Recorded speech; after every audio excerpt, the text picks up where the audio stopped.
I possibly made a mistake in giving my level 2 animation students and my working life. I'm a life drawing tutor at the art college. And I thought, well, bundle it all together, show them an hour's talk of what I did in the last 45 years. Now, of course, cruelly reduced to 10 minutes, so fasten your seatbelt, a bit of a holiday without using air miles. The first hint is, if you look at this object, that will have a certain significance. The original is a tiny etching, but now I wish I would be taller. If you can recognize, in fact, oh, top hat, no, wow, clever. I used to have a little bamboo thing. So this is Hamburg, where I grew up, had my training. This is, beyond the map is Denmark, just to give you a rough idea. And these are a continuation of these Frisian islands. So I will talk a bit slowly and then we'll get faster and faster. It was during a little holiday I had with an artist friend of mine who studied as well at Hamburg Art College. I visited this island, Langenäs, for about a fortnight, and it's quite extraordinary. This is not, mind you, I don't know what they do nowadays. This was taken in 1974, and most of us would worry if this is where we would live, but to the locals it was just high tide. And in low tide, there was more land visible. So people lived on earth mounds, and next to them was a dip, and which was quite convenient to put all their rubbish, their fridges and old cars. And unfortunately for them, it was turned into nature reserve, so they were a bit miffed that they had to do something with their rubbish. But not so much amongst the rubbish. At the coast, just walking along the shore, and many of us like walking along the coast and finding bits, flotsam, jetsam. But this object stood out. It was, as I picked it up, the home of a crab. So the crab came crawling out of this hole. But I was cool enough to just not mind that, kept it selfishly, because you don't find something like this every day. And it might have been just one of the found objects if I wouldn't have had the experience next year. If it would be a Steven Spielberg film, it would say 1975, Turkey. I worked as an sort of archaeological draftsman just because I could hold a pencil. It wasn't any skill involved, but it was 3 months amongst archaeologists and some architects, and people found objects. Pergamon, some of you might know, Pergamon altar in what I remember still as East Berlin. There's a whole building built around it. It's the German equivalent to the Elgin marbles, and we were the same probably issues, I guess. So it just was stolen, if you want, by German archaeologists in the 19th century and recreated as a museum. But that's me not having been wise and put a sun hat on as we got a first instruction, being led over this mound, and felt the ill effects of a sunstroke. I don't want to take you, although we don't eat just now, but through the details of what that meant, but the toilet basically wasn't close enough.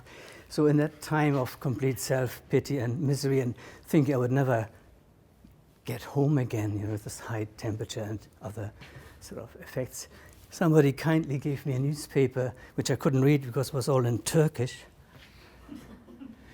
I think somebody said it means good morning, Turkish newspaper. I never bothered to find out in all these years what it actually said, but it showed an accident with a submarine, and only a year earlier I had found my little toy submarine there. Oh yes, Bosporus. I don't know why it was in a newspaper in 1975, because that's when I was in Turkey. Because I think the accident had happened in the early 50s, close to my birth year again. But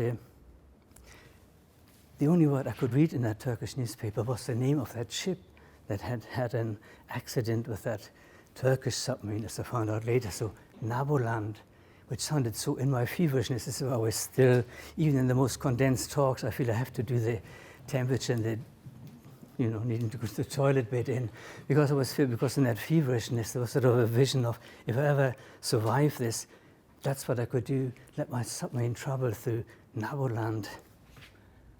Later I learned it's a Scandinavian word. To the Danish people, it just means a neighboring country. But even when I found that out, it didn't take away the magic of the word. But 4 years later, I got a grant from the German academic exchange service just to spend a year in Scotland. But I liked it here so much that I never returned, so I got lost to the German nation, and as I stand in front of you, I'm still German, which is a precarious position to be in, but I don't want to start on that. I don't want to lower the tone with politics. There's me trying to catch up with my younger, these are 18-year-olds, I was probably 79. I came to Scotland just as Margaret Thatcher came to power. So in Timex, that was exactly what happened then. Strikes and closure of all kinds of industries, of course. But that's me trying to catch up with those energetic youngsters, feeling like one of Scott of the Antarctic, of course, his ship not so far away. And coming from flat Hamburg, this amazing scene when who would want to ever leave a country that has something like this to offer? The dodgy quality is because it's just a translation of digital images following slides, 35mm slides that I used to have. But the submarine, of course, appeared, and now we can slowly increase the speed. And etching, it's about that size.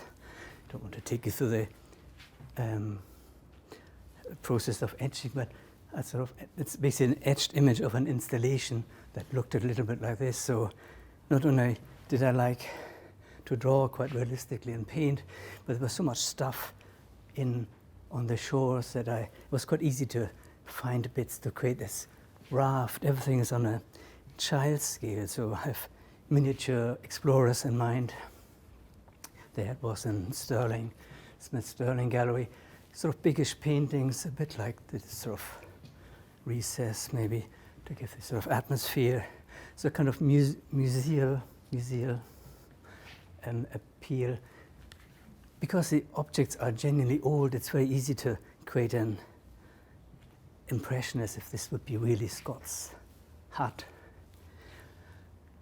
And there's always a time when I set these huts up where I feel I need to just quickly withdraw before the little explorers come back and want to carry on with their work, measuring ice thickness. And so it's quite necessary time where all these found objects living in plastic boxes take on a life, but helped by a little radio, crackling radio, and some drawings. Ice, I feel nowadays, sadly, we are so having to face the facts. When I did this drawing, 1999, quite innocently think, oh, maybe one day I get to the sort of a scene like this. But of course we know we better all hurry up if we want to see some ice. There's not that much time left. There it is. My wife and I went to the Himalayas before we had children. Not that we're going to always plan that, but it worked out that way. So 1991, 3 weeks in Nepal. But of course the submarine was already there, or there in the snow. Drawing on brown paper, an installation with the sort of more Tibetan theme. But when I was in Turkey, I saw camels as well, and here we have the submarine mingling with a few camels. I like the Orientalists as an artist, these travelers, 17th, 18th century, who went to the sort of Near East and had all these themes of sort of Arabic environments. There, Istanbul, San Gimignano, I call this nowhere to land because it's quite an uneven ground. Touchdown in Tuscany for this one. And the Lido in Venice. And this now, a few images, sometime in the mid-90s I was invited, 3 artists from my part of 5 and from Flanders visiting each other's country, and of course, in this condensed version, it's not surprising that I felt let the submarine travel through the Flemish art history and find its way. This was always quite popular, although there might be copyright issues. There it's arriving in Ghent, calm town, nearly medieval, beautiful. They're known for their lace, so it's about 3 meters wide. There it is. And an invitation to have an exhibition at the Bonhoga Gallery in Shetland. Because the Shetlanders are so fond of their background, Vikings, they're closer to Bergen than Edinburgh even. I thought do something slightly distasteful, Hindenburg, after all, what happened there, but there's this sort of Arctic awkwardness, I'll show that. And it's amazing how early this shape actually has appeared. And so sadly, some people they don't know any better. Up Hilliard, they burn an effigy every year. But last image, as an artist, you can make things come to life again, and there we are. This is, I think, the French embassy in Constantinople, 1904. It just fitted in. Okay, well, thank you very much for your attention.